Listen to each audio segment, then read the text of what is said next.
Hi students, today we are going to learn about jump statement in Python.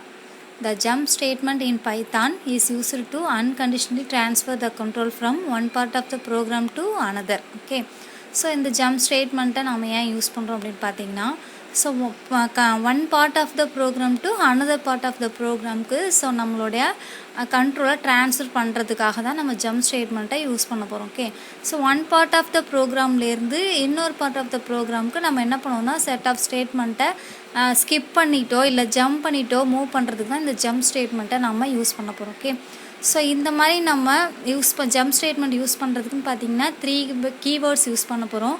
So first keyword என்ன அப்படின்னா break, so second என்னன்னா continue, third one pass. Okay, so இந்த break, continue, pass, so இந்த 3 கீவேர்ட்ஸையும் நம்ம use பண்ணி எப்படி jump ஸ்டேட்மெண்ட்ஸை பைத்தானில் நம்ம use பண்ணலாம் அப்படின்னு சொல்லிட்டு பார்க்கலாம். அங்கே ஃபஸ்ட்டு வந்து நம்ம பிரேக்னா என்னன்னு இன்றைக்கி பார்க்கலாம்.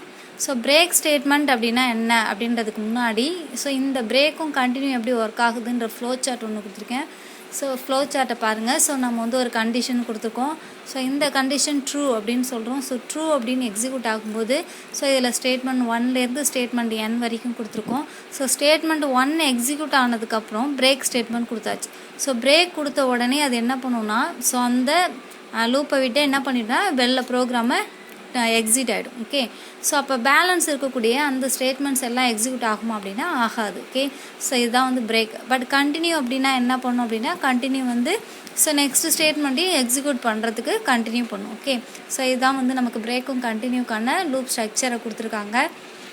ஸோ இன்றைக்கி நம்ம பிரேக் ஸ்டேட்மெண்ட் அப்படின்னா என்னன்னு மட்டும் பார்க்கலாம். So break statement terminates the loop containing it. So break statement அப்படின்னாலே அந்த லூப்பை டெர்மினேட் பண்ணுறதுக்காக தான் நம்ம யூஸ் பண்ண போகிறோம். ஸோ இப்போ எக்ஸாம்பிள் பார்க்கலாம். So while or for loop will iterate till the condition is tested false, but one can even transfer the control out of the loop with the help of break statement. So இப்போ நம்ம for loop while loopல ஏற்கனவே நம்ம learn பண்ணியிருப்போம். Falls அப்படின்னு condition வரும்போது நமக்கு வந்து அந்த ப்ரோக்ராமே எக்ஸிக்யூட் ஆகாது அப்படின்னு சொல்லியிருக்கோம். ஸோ ட்ரூ அப்படின்னா தான் நமக்கு வந்து எக்ஸிக்யூட் ஆகும் அப்படின்னு சொல்லியிருக்கோம். அப்போ ட்ரூ அப்படின்னும் போது அதில் பார்த்திங்கன்னா செட் ஆஃப் ஸ்டேட்மெண்ட் இருக்கும். ஸோ லூப் அப்படின்னாலே ஐட்ரேஷன் அப்படின்னு சொல்லியிருக்கோம். ரிப்பீட்டடாக நம்ம ரிசல்ட் சாட்டிஸ்ஃபேக்ஷன் ஆகிற வரைக்கும் ரிப்பீட்டடாக ஒர்க் ஆகிட்டே இருக்குன்னு சொல்லியிருக்கோம் இல்லையா. ஸோ அந்த ஐட்ரேஷன் ஸ்டெப்பை நாம் வந்து பாதியிலையோ இல்லை எது வரைக்கும் நமக்கு தேவையோ அது வரைக்கும் நம்ம ஸ்டாப் பண்ணுறதுக்காக நம்ம பிரேக் ஸ்டேட்மெண்ட்டை நம்ம யூஸ் பண்ண போகிறோம். ஓகே, ஸோ அப்போ நம்ம எந்த இடத்துல நம்ம கொடுத்துருக்கோமோ பிரேக் ஸ்டேட்மெண்ட்டை அதோடு நமக்கு அந்த லூப்பு ஸ்டாப் ஆகிடும். ஓகே, ஸோ இதுக்காக தான் நம்ம யூஸ் பண்ண போகிறோம். So when the break statement is executed, the control flow of the program comes out of the loop and starts executing the segment of code after the loop structures அப்படின்னு சொல்லியிருக்காங்க. So if break statement is inside a nested loop, so loop inside another loop, break will terminate intermost loop அப்படின்னு சொல்லியிருக்காங்க. இப்போ வந்து நம்ம nested லூப்லேயுமே நம்ம இது use பண்ணலாம். ஸோ ஃபாருக்குள்ளே வயலுக்குள்ளே ஒரு ஃபாருக்குள்ளே இன்னொரு ஃபார் லூப் யூஸ் பண்ணுறது, இல்லை வயலுக்குள்ளே இன்னொரு வயல் யூஸ் பண்ணுறது. ஸோ இந்த மாதிரி யூஸ் பண்ணுற மெத்தட் தான் நம்ம நெஸ்டட் லூப் அப்படின்னு பார்த்தோம். ஸோ இந்த நெஸ்டட் லூப்புக்குள்ளே இன்னொரு நெஸ்டட் லூப்பையும் நம்மளால் யூஸ் பண்ண முடியும். ஸோ இப்போ ஒரு நெஸ்டட் லூப்புக்குள்ளே இன்னொரு நெஸ்டட் லூப் யூஸ் பண்ணுறோம். அதில் நான் பிரேக் அப்படின்ற ஸ்டேட்மெண்ட்டை நான் கொடுத்துருக்கேன் அப்படின்னா ஸோ அப்போ உள்ள அந்த லூப் இன்சைட் அனதர் லூப் இருக்கு இல்லையா, அதை விட்டு டெர்மினேட் பண்ணுறதுக்காக இந்த பிரேக் ஸ்டேட்மெண்ட்டை நாம் வந்து யூஸ் பண்ண போகிறோம். ஓகே, ஸோ பிரேக்கான சிண்டெக்ஸ் என்ன அப்படின்னா ஸோ சிம்பிள் கீவேர்ட் மட்டும்தான், பிரேக் அப்படின்ற கீவேர்ட் மட்டும்தான் நம்ம கொடுக்க போகிறோம். ஸோ வேறு எந்த ஒரு சிம்பிள்ஸோ இல்லை வேறு எந்த கீவேர்டும் நம்ம யூஸ் பண்ண போகிறதே கிடையாது. ஸோ ஜஸ்ட் பிரேக் அப்படின்னு நம்ம கொடுத்தாலே போதும். ஓகே, ஸோ இப்போ பிரேக்குக்கான ஃப்ளோ சார்ட் கொடுத்துருக்காங்க பாருங்கள். ஸோ பர்டிகுலர் கண்டிஷன்ஸ் நம்ம அப்ளை பண்ணியாச்சு. ஸோ இங்கே வந்து ட்ரூ பார்ட்டில் பிரேக் அப்படின்னு நம்ம கொடுத்துருக்கோம். ஸோ பிரேக் அப்படின்னா நான் என்ன சொன்னேன், ட்ரூ பார்ட் எக்ஸிக்யூட் ஆகிட்டே இருக்கும். ஸோ நம்ம எது வரைக்கும் வேணுமோ ஸோ அது வரைக்கும் நம்ம பிரேக் கொடுத்துட்டோம் அப்படின்னா ஸோ அந்த ப்ரோக்ராமை விட்டு அது வெளியில் வந்துடும் அப்படின்னு சொன்னோம் இல்லையா. ஸோ அதில் எஸ் அப்படின்ற பார்ட்டில் என்ன கொடுத்துருக்காங்க பாருங்கள், எக்ஸிட் லூப் அப்படின்னு கொடுத்துருக்காங்க. அப்போ remaining body of the loop execute ஆகுமா அப்படின்னா ஆகாது. அதனால தான் அங்கே நோ அப்படின்னு நமக்கு ஸோ கொடுத்துருக்கோம். ஓகே, சப்போஸ் நம்ம ஃபால்ஸ் கண்டிஷன்ஸ் கொடுத்தாலும் அது நமக்கு ஒர்க் ஆகாது. ஓகேவா. So the working of break statement in for loop and while loop is shown below. So for loopக்குள்ளேயும் while loopக்குள்ளேயும் break எப்படி யூஸ் பண்ணலாம் அப்படின்றதுக்கான சிண்டெக்ஸ் கொடுத்துருக்காங்க பாருங்கள். So for variable in sequence அப்படின்னு கொடுத்தாச்சு. ஸோ அதுக்குள்ளே if condition யூஸ் பண்ணியிருக்காங்க பாருங்கள். ஸோ அதில் break அப்படின்னு கொடுத்துருவோம். So while test expression. So இதில் வந்து பிரேக் அடுத்து code inside for loop code outside for லூப்கான ஸ்டேட்மெண்ட்ஸ்லாம் ஸோ நமக்கு கொடுத்துக்கலான்றதுக்காக கமாண்ட்ஸ் லைன் கொடுத்துருக்காங்க. ஓகே, so next while test expression. So அதில் கோடு இன்சைட் while லூப் அப்படின்னு கொடுத்துருக்கோம். ஸோ அதில் இன்னொரு இஃப் கண்டிஷன் கொடுத்துருக்கோம், அங்கேயும் பிரேக் கொடுத்துருக்கோம். ஸோ அங்கேயும் கமாண்ட்ஸ் லைன் நமக்கு கொடுத்துருக்காங்க. ஓகே, ஸோ இந்த மெத்தடில் தான் நாம் வந்து யூஸ் பண்ணணும் அப்படின்னு சொல்கிறாங்க. ஓகே, ஸோ இதுதான் அதுக்கான சின்டெக்ஸ். ஸோ இதை பார்த்து வச்சுக்கோங்க. ஓகேவா? ஸோ ஒரு சிம்பிள் எக்ஸாம்பிள் ப்ரோக்ராம் பார்க்கலாம் பிரேக் ஸ்டேட்மெண்ட்டுக்கு. ஸோ இப்போ ஒரு எக்ஸாம்பிள் பாருங்கள். அதில் for word in jump statement அப்படின்னு ஒரு ஸ்ட்ரிங் கொடுத்துருக்கோம். ஜம்ப் ஸ்டேட்மெண்ட்றது ஸ்ட்ரிங், நாம் கொடுத்த ஸ்ட்ரிங், என்ன ஸ்ட்ரிங் வேணாலும் நம்ம கொடுத்துக்கலாம். ஓகே, ஸோ உங்களுக்கு தெரியும் ஃபார் இன் அப்படின்றது கீவேர்டு அப்படின்ட்டு. நெக்ஸ்ட் வந்து வேர்ட் அப்படின்றது தான் நம்மளுடைய வேரியபிள். ஓகே, ஸோ இப்போ நம்மளுடைய கண்டிஷன் என்ன அப்படின்னா, இஃப்பில் போய்ட்டு நம்ம கண்டிஷன்ஸ் அப்ளை பண்ணுறோம். வேர்ட் ஈக்குவல் டு இ அப்படின்னு. ஸோ நம்ம ப்ரீவியஸ் செக்ஷனில் பார்த்துருக்கோம். ஸோ இந்த மாதிரி ஸ்ட்ரிங் எப்படி பிரிண்ட் பண்ணுறது ஃபார் லூப்பை யூஸ் பண்ணிவிட்டு அப்படின்னு நம்ம பார்த்தோம். ஸோ இந்த ஸ்ட்ரிங் ஒவ்வொரு கேரக்டராக நமக்கு வந்து பிரிண்ட் பண்ணணும் அப்படின்ற லாஜிக்கில் நம்ம அதை லாஸ்ட் வீடியோவில் பார்த்துருந்தோம்.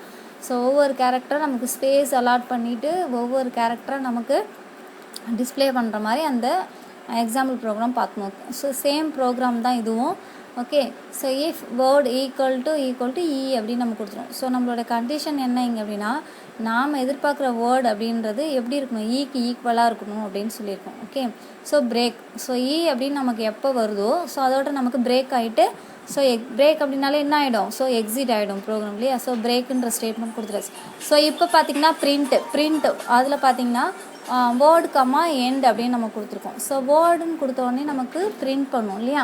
அப்போ எண்டில் வந்து நம்ம என்ன பண்ணியிருக்கோம்னா ஸ்பேஸ் அலாட் பண்ணியிருக்கோம். ஓகே, ஸோ இப்போ அவுட்புட்டை பாருங்கள். ஸோ ஜம்ப் ஸ்டேட்மெண்ட்ன்றது நமக்கு ஃபுல்லாக டிஸ்பிளேல இல்லை, ஜம்ப் அப்படின்னு கொடுத்துருக்கோம். ஸ்டேட்மெண்ட்டில் பாருங்கள் STATEன்னு வரும்போது நம்ம என்ன ஆகிடும்னு சொல்லியிருக்கோம்னா பிரேக் அப்படின்னு சொல்லிட்டோம்.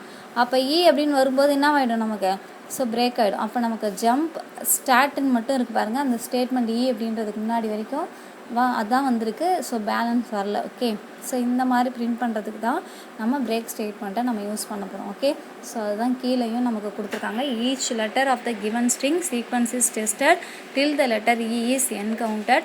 When it is encountered, the control is transferred outside the loop block or it terminates அப்படின்னு சொல்லியிருக்கோம். ஓகே, இதுதான் வந்து பிரேக் ஸ்டேட்மெண்ட்டுக்கானது. ஓகே, so கீழே shown in the output it is displayed till the letter E is checked, after which the loop gets terminated.